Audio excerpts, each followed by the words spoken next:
du pays de Canaan. Genèse 33, versets 18-19. Et on peut dire que Canaan, la parole de Dieu nous dit dans Genèse 10, versets 6 à 20, c'est Cham, c'est l'Égypte, c'est Canaan, c'est la Jérusalem actuelle, elle est charnelle, Galates 4, 21 à 31, elle est appelée spirituellement Égypte, Apocalypse 11, 8, c'est Cham qui est maudit par l'Éternel, ce sont les enfants de la chair, ce ne sont pas les enfants de la promesse. Genèse 9, versets 20 à 27.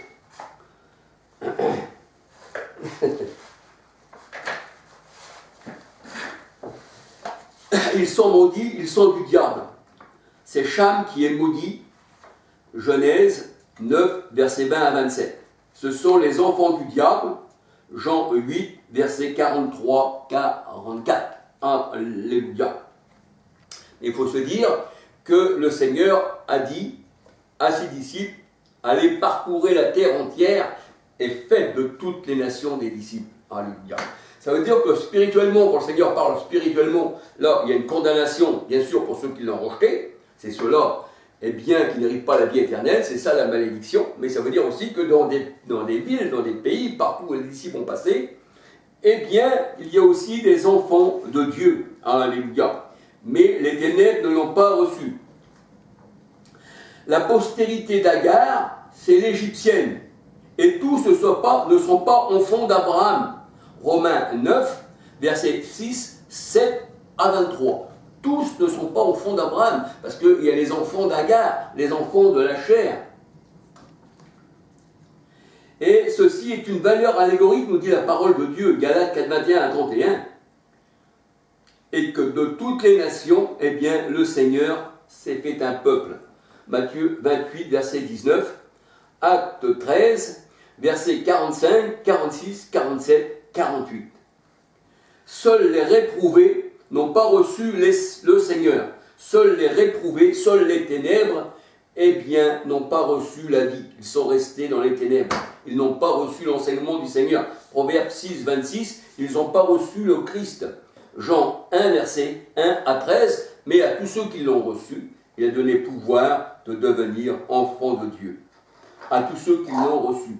2 Corinthiens 13, verset 5, 6. Alors, examinez-vous vous-même, si vous avez reçu le Christ, s'il est en vous, eh bien, vous êtes de Dieu. Le Seigneur vous a donné pouvoir d'être enfant de Dieu. Tandis que si vous n'avez pas le Christ en vous, si vous l'attendez, qu'il n'est pas là, parce que l'époux reste avec l'épouse, 1 Corinthiens 6, 13 à 19, celui qui s'attache au Seigneur est avec lui un seul esprit, mais si vous l'attendez, vous n'avez pas le Seigneur avec vous. Et on peut dire que si cette église se trouve encore en bas, et puis que le Christ il est en haut et qu'il doit revenir, vous êtes une église décapitée sans tête, parce que Christ il est la tête de l'église. Alléluia.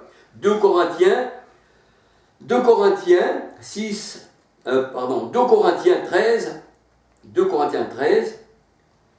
verset 5-6, 1 Corinthiens 6, 13 à 19, celui qui s'attache au Seigneur est avec lui un seul esprit. 1 Jean 4, 13, nous savons qu'il demeure en nous par l'esprit. Alléluia. Donc si on l'attend, s'il ne demeure pas en nous, nous ne sommes pas son temple, nous ne sommes pas ses enfants, on n'est pas né de nouveau et on ne l'a jamais connu. Alors en fait, nous voyons que les os des patriarches qui représentent la nation d'Israël ne devaient pas séjourner à Canaan. Elles ne devaient pas rester chez Cham. Elles devaient sortir. Parce que pourquoi? Le Seigneur leur avait préparé une cité céleste. Hébreux 11, versets 8 à 20. Hébreux 11, versets 8 à 20. Abraham avait la foi au Seigneur, au sujet de la vraie terre promise. La Jérusalem d'en la cité du Dieu vivant. C'est ce que nous dit la parole de Dieu.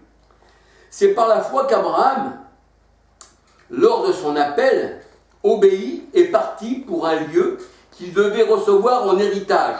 Hébreux 11, versets 8 à 20. Qu'il devait recevoir en héritage et qu'il partit sans savoir où il allait. C'est par la foi qu'il s'établit, c'est-à-dire à Canaan, comme une terre étrangère, habitant dans les tentes. Parce que quelqu'un qui habite dans une tente, Ça veut dire qu'il est étranger, il n'est pas chez lui. Quand vous partez en vacances quelque part, vous prenez des tentes et vous vous mettez à droite à gauche. Mais votre vrai domicile, vous savez où il est. Et bien là, c'est pareil. Ils étaient voyageurs et errants sur la terre. Et la parole de Dieu nous dit, ainsi qu'Isaac, qui attendait la cité céleste, ainsi qu'Isaac, Jacob et les héritiers de la même promesse, car ils attendaient la cité qui a de solides fondements dont Dieu est l'architecte et le constructeur. Matthieu 16, 18, Éphésiens 2, versets 11 à 23, le fondement des apôtres dont Christ est la pierre angulaire. Alléluia. Alors la parole de Dieu nous dit, toujours dans Hébreux 11, 8 à 20, c'est par la foi qu'ils sont morts sans avoir obtenu les choses promises. Donc s'ils avaient eu Canaan, eh bien ça aurait été promis. Mais là, le Seigneur a dit non, c'était comme une terre étrangère. C'est par la foi qu'ils sont morts sans avoir obtenu les choses promises. Mais ils les ont vus et salués de loin. Hébreux 11, 13, ils les ont salués de loin, les choses promises. Un peu comme Moïse, eh bien, qui voyait Canaan de loin, mais n'est pas rentré. Ça, c'est une préfiguration des choses célestes. Parce que Canaan, c'est encore Cham. Alléluia. Alors, ils les ont vus et salués de loin. Hébreux 11, verset 13. Et Moïse n'entre pas en Canaan. Deutéronome 32, verset 52. Deutéronome 34, verset 1 à 6. Alors, ils les ont salués de loin, reconnaissant qu'ils étaient étrangers et voyageurs sur la terre. Ceux qui parlent ainsi montrent qu'ils cherchent une patrie. S'ils avaient en vue celle d'où ils étaient sortis, ils auraient eu le temps de retourner. Maintenant, ils désirent une meilleure, c'est-à-dire une céleste. Galates 4, 26. Galates 4, 26. Hébreux 11, 8 à 20. Galates 4, 26. Ils ont cherché une céleste. Alléluia. Et celle qui est céleste, la parole de Dieu nous dit, c'est, eh bien, la Jérusalem d'en haut. Alléluia. La Jérusalem d'en haut. Apocalypse 21, versets 1 à 2, on peut dire à 23. Et nous voyons que cette Jérusalem d'en haut, elle a sur ses portes les 12 noms des tribus d'Israël et les 12 noms, eh bien, des apôtres qui font les 24 vieillards. Alléluia. Nous voyons que dans cette cité céleste, eh bien, le peuple de Dieu est réuni. Alléluia. Apocalypse 21, versets 1, 2, 3, 9, 10, 12, 14. Et sur les portes, il y a le nom des 12 apôtres et de l'agneau. Alléluia. Ça veut dire que l'agneau est là parmi l'ancien peuple d'Israël, parmi aussi, eh bien, dans la nouvelle alliance, où le Seigneur a fait des disciples. Et ici, nous voyons les Juifs selon l'Esprit et les païens réunis en un seul corps, le corps du Christ. Éphésiens 2, versets 11 à 23, Éphésiens 3, versets 6 à 12, Éphésiens 2, versets 11 à 23, Éphésiens 3, 6 à 12. Alors les Hébreux, par leur désobéissance et la loi de Moïse qui était incapable de mettre en pratique, Marc 7, verset 1 à 23, il fallait une grâce à ce peuple. Il fallait que ses péchés lui soient pardonnés. Les péchés faits sous la loi de Moïse devaient être pardonnés. C'est pour ça que Jean-Baptiste, il appelait le peuple à venir, parce que le peuple hébreu, pourquoi ? Parce que Jean 1, 31, je suis venu baptiser en Israël pour faire connaître le peuple, pour faire connaître Christ au peuple d'Israël. Et il fallait que ses péchés, sous l'ancienne alliance, eh bien, devaient être pardonnés. Alléluia. Jean 1, versets 16, 17. Pourquoi ? Parce que la loi était venue par Moïse et la grâce par Jésus-Christ. Alléluia. Et la parole de Dieu, elle dit que sous l'ancienne alliance de Moïse, il n'y avait pas de vérité. Parce que la vérité est venue par Jésus-Christ. Et la grâce par Jésus-Christ. Et c'est par Jésus-Christ, dans la nouvelle alliance, Galates 3, verset 2, 5, 14, que nous recevons l'Esprit Saint. Alléluia. Et c'est l'Esprit Saint en nous qui nous donne la vie. Donc le peuple hébreu de l'ancienne alliance, bien, devait aussi ressusciter. C'est pour ça que la parole de Dieu, elle dit, il nous a fait asseoir ensemble dans les lieux célestes. Éphésiens 2, 6. Et l'ancienne alliance n'avait pas la vérité. Jean 1, verset 16, 17, parce que Jésus, il est la vérité et il est la grâce. Donc, ils allaient à la mort. L'ancienne alliance menait le peuple à la mort. Et pourtant, la parole de Dieu, elle dit que la loi est bonne. Romains 7, verset 12. 1 Timothée 1, 8. C'est vrai, tu ne tueras pas, tu ne voleras pas, tu ne feras pas de faux témoignages, tu aimeras ton prochain comme toi-même. Tout ça, le Seigneur ne l'a pas annulé, ça c'est certain. Mais ce qu'il a annulé, le Seigneur, eh bien c'est tout ce qui est cérémoniel en fait. La présentation des boucs, le sang versé sur les personnes, tout ce qui est fait de main d'homme. D'ailleurs, la parole de Dieu nous dit que notre circoncision n'est pas faite de main d'homme. Colossiens 2, 11, elle est faite par la main du Christ. Alléluia. Et tout ça, c'était la loi cérémonielle. Mais la loi était bonne, mais incapable pour l'homme de pouvoir, eh bien, la pratiquer. Et sans loi, la Bible, elle dit, il n'y a pas de péché. Et comme Christ est la fin de la loi, Romains 10, 4, eh bien, le péché est ôté. Parce que qui va nous accuser s'il n'y a pas de loi? S'il n'y a pas de panneau quelque part? S'il n'y a pas de barrière, qu'il n'est pas interdit de passer? Ben, on ne peut pas dire, oui, mais il ne fallait pas passer, mais il n'y avait pas de barrière, il n'y avait rien. Comme ça, maintenant, c'est la loi de l'amour. Alléluia. L'amour, eh bien, remplace tous les commandements de la loi de Moïse. Elle retrouve son accomplissement. La parole de Dieu nous dit. La loi de Moïse était appelée le ministère de la mort et de la condamnation. Et quand on lit Moïse, un voile est mis sur les yeux de ceux qui lisent Moïse. Pourquoi? Parce que les gens sont restés sous la loi. Et ils n'ont pas les yeux ouverts en Christ. Alléluia. Ils ne peuvent pas lire la parole de Dieu, parce qu'ils sont encore dans les ténèbres. Si on enlève le voile de tes yeux, alors tu vas voir clair, et tu vas comprendre les Écritures. Et on peut dire, Galates 2, 20, eh bien que si on serait resté sous la loi, alors que la loi était pour les Juifs, Romains 3, 19, 20, 21, eh bien, Christ serait mort en vain. 2 Corinthiens 3, versets 7, 9, 13, 14, 15, 16, 17. 2 Corinthiens 4, verset 3.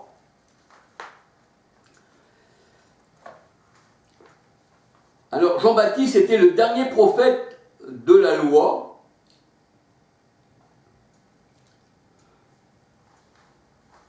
Et il témoigne, parce que le dernier prophète de la loi, Jean-Baptiste, témoigne de Jésus-Christ.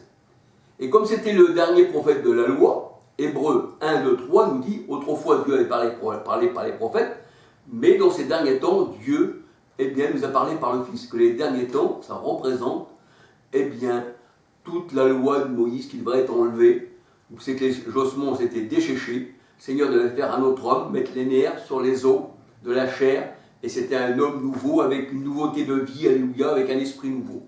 Et les choses anciennes sont passées, nous dit la parole de Dieu, dans Hébreux 10 à 13. Alléluia.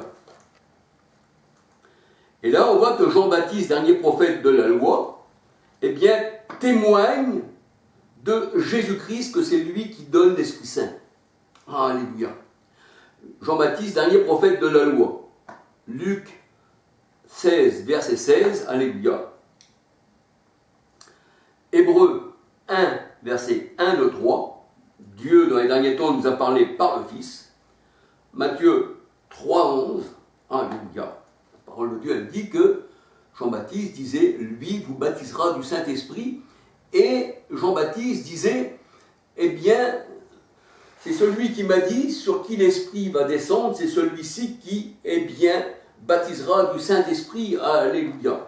Donc nous voyons que Jean-Baptiste a témoigné à Israël.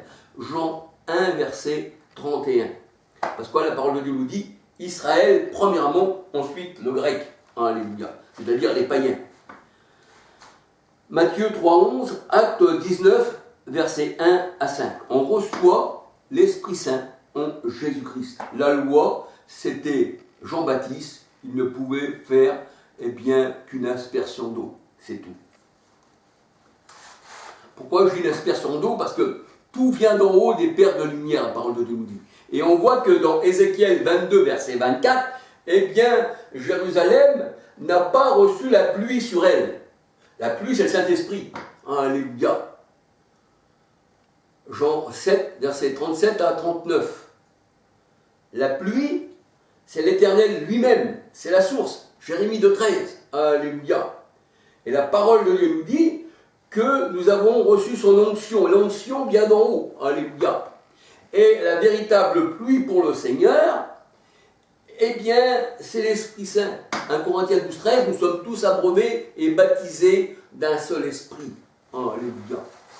Donc on peut dire que le Seigneur disait aussi, tu seras comme une terre, qui recevra la pluie sur elle. Tu seras comme un jardin arrosé, mais pas un jardin inondé, sinon on est mort. Tu seras comme un jardin arrosé. Le Seigneur il dit que, le Seigneur il est la pluie bienfaisante du ciel qui tombe sur nous. Et nous voyons aussi que le Saint-Esprit, qui est considéré comme de l'eau, dans Jean 7, 37 à 39, Ésaïe 32, 15 nous dit le Saint-Esprit envoyé du ciel. Ça veut dire que tout vient d'en haut, alléluia. Nous ne sommes pas immersiers, mais nous sommes le oint, alléluia. Et Jésus-Christ, Christ veut dire oint. Jean 1, verset 41, alléluia. Christ ne veut pas dire être quelqu'un qui est immersié, mais c'est quelqu'un qui est oint. Acte 10, 38. Ésaïe 61, versets 1, 2, 3. Alors il fallait donc que les ossements de ceux qui attendaient la rémunération de Christ, comme Moïse et l'ensemble des croyants d'Israël, c'est-à-dire les élus, les enfants d'Abraham, qu'ils aient les yeux sur Christ. Hébreux 12, verset 2. Moïse refusa d'être appelé fils de la fille de Pharaon. Il préféra être maltraité avec le peuple de Dieu plutôt que d'avoir pour un temps la jouissance du péché. Il regarda l'opprobre du Christ comme une richesse plus grande que les trésors de l'Égypte. Parce que l'Égypte ne peut rien vous donner. L'Égypte, c'est la chair, c'est terrestre, c'est charnel, et tout repart à la terre. Tandis que quelqu'un qui est né d'en haut, il regarde au Christ, alléluia. Là où il est descendu et là où il est remonté. Nul n'est descendu du ciel si ce n'est le Fils de l'homme qui est dans le ciel. Alléluia. Il regarda l'opprobre du Christ comme une richesse plus grande que les trésors d'Égypte. Il avait foi en Christ. Alléluia. Voir chapitre 11, tous ceux qui avaient foi en Christ. Et Hébreux 12, et sur quoi ils espéraient attendre cette richesse, c'est-à-dire dans le Nouveau Testament, c'est-à-dire en Christ, celui qui est la vie, la résurrection. Alléluia. Et ceux qui attendent, par la foi Christ, la rémunération comme Moïse, c'était un salaire éternel. C'était l'éternel et ma richesse. C'était l'éternel sera ton trésor. Alléluia. Ça veut dire qu'on n'a pas de trésor sur terre, on est venu au monde nu, on partira nu, mais Moïse avait les yeux sur l'éternel, sur ce trésor que nul ne peut nous ravir. Et pourtant, combien je sais que je ne mérite pas non plus moi, Charles, sa richesse, et pourtant je suis sauvé par grâce, pas par mes œuvres. Alléluia. Sinon, ça ne serait plus une grâce, sinon ça serait moi qui me sauverais par mes œuvres. Hébreux 11, versets 23 à 29. Hébreux 11, versets 23 à 29, nous voyons que Moïse avait les yeux sur le Christ, sur sa richesse. Alléluia.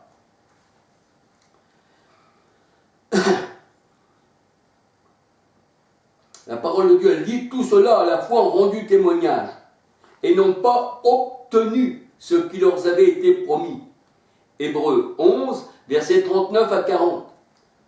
tous ceux de l'ancienne alliance, eh bien, n'ont pas obtenu ce qui leur avait été promis. Pourtant, ils devaient aller à Canaan, mais Canaan c'est Cham. On ne peut pas, c'est l'Égypte encore. Genèse 10, versets 6 à 20. Et donc, il fallait sortir de Cham, de celui que le Seigneur avait dit, Cham, tu seras en malédiction. Alors, tous ceux qui espéraient au Seigneur, eh bien, n'ont pas reçu ce qui leur avait été promis. Tout à fait logique. Si le Seigneur nous promettait les choses ici-bas, où serait le royaume des cieux? Où seraient les auteurs? Alléluia. Hébreux 11, versets 39 à 40. Et alors la parole de Dieu nous dit, tout cela à la fois ont rendu témoignage, n'ont pas obtenu ce qui leur avait été promis, Hébreux 11, versets 39-40, ils ne nous ont pas devancés, ils ne sont pas venus sans nous à la perfection. 1 Thessaloniciens 4, versets 13 à 18. 1 Thessaloniciens 4, versets 13 à 18. Alléluia. Hébreux 11, versets 39 à 40. Apocalypse 6, verset 11. Alors, la vallée des ossements, en attente de la résurrection, est Israël de Dieu. Galates 6, 16. C'est ce que le Seigneur appelle l'Israël de Dieu. Juifs convertis, païens convertis au Seigneur, élus du Seigneur, hommes et femmes, sont l'Israël de Dieu. Et non Israël selon la chair, c'est-à-dire les païens, selon certaines versions. 1 Corinthiens 10, versets 16 à 23, qu'on appelle les diables, les démons. Jean 8, versets 43-44. Alléluia. Et l'Esprit est donné sous la grâce. C'est pour ça qu'il s'appelle